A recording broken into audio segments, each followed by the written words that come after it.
Hello and welcome to the programme. I'm Teniola Shibowale. British Prime Minister Theresa May has begun her three-nation African tour in South Africa, where she has held a series of interactive sessions with school children, business leaders and South Africa's President Cyril Ramaphosa in Cape Town. In her keynote speech this morning, Prime Minister May talked about increased international cooperation for global development, building stronger, more stable African economies, as well as Britain's ambition to be Africa's #1 investor among the G7 by 2022. Our South Africa Bureau Chief Betty Dibia reports. The visiting Prime Minister got the warm African curtsies as well as a UK-like weather for a welcome. And her visit comes 7 years after her predecessor, David Cameron, made one in 2011 when she was the Home Secretary. He came pushing for less aid and more trade, especially through a continental free trade agreement. This time she leads a 30-member delegation in what has been described as a push for pre- and post-Brexit trades with Africa. South Africa is the UK's sixth biggest global trade partner. So there were bilateral talks, light exchanges and a sign-off on a future UK, Southern African Customs Union and Mozambique Free Trade Agreement. As we've just witnessed, we've signed the joint statement with South Africa, Mozambique, Botswana, Namibia, Lesotho and Eswatini to ensure the provisions of the region's current trade deal with the EU continue after this agreement no longer applies to the United Kingdom. My ambition is for the UK to be the #1 G7 investor in Africa by 2022. We have saluted the strides that are being made by the African Union member states to advance towards continental integration. On the international front, we have affirmed our common view on the need to promote multilateralism and effect North-South cooperation.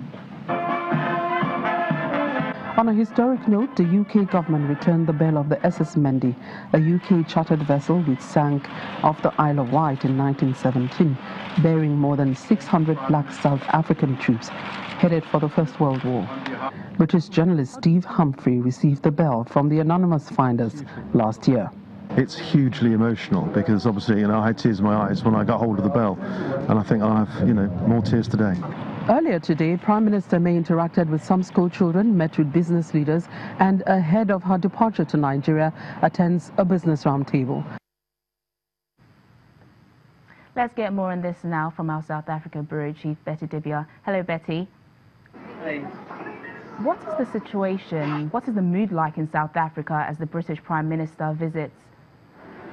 Well, unfortunately, it's a heavy news day with so many things, especially political, like the shake-up in some of the metros that a coalition was leading. So that is taking away some of the attention from that visit, but it's still getting some attention, and especially looking at the issue of investments. The president has been going around several countries looking for investment worth about $100 billion, and that has taken him around a lot of countries.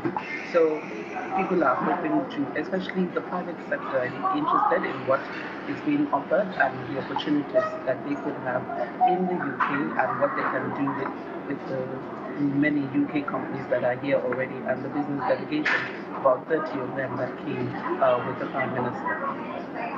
So Mrs. May says Britain will support land reform in South Africa if it is done legally. What are South Africans, especially the EFF that has been pushing for land expropriation without compensation, saying about this? Well, let me start with what the president said about it. From where the president stands, land expropriation without compensation, many believe is just fair enough given the historical background of the country. But you have those like the EFF who are quite radical about it, and the EFF leader, Julius Malema, addressed the media about 5 days ago, where he was saying they're willing to defend that stance with their life, especially following the tweet by the US President Donald Trump. But the process is on in the country. Different people have different views regarding the land, but the president has promised over and over that it's only fair to do this, but we have to do it right. There will be no land grabs, but we have to follow the constitution. Section 25 is still being looked at, and a lot of inputs, very volatile in some places, have been received regarding that. She also presented a World War I relic linked to one of the worst maritime disasters in English waters to the president. What is the significance of this? It was quite emotional for some, especially those in the Navy. We spoke to some of them. The SS Mendy was a vessel that did some cargo and then was used at the point where the vessel sank. It was used to carry troops, to some of the theaters of World War I in this particular case. And it even made stops in places like Nigeria as well, if you look at the history of the SS Many. So it collided in the English Channel with a cargo vessel and sank there. Some of the British officers died, a few of them, about less than 10, I know, and then over 600 black South African troops died in that incident. And last year in the country, there was a lot of funfair celebrating the centenary of that incident, honoring those who died as well. And the president said it could bring some closure, and it's a sort of honor returning that bell, which was found actually about 30 years ago, but it wasn't made public. But last year, those who found it presented it to the British journalist that I spoke with, and he returned it to the right authorities in the UK. So for South Africa, it's an honor to receive the bell, and also honoring those who have given.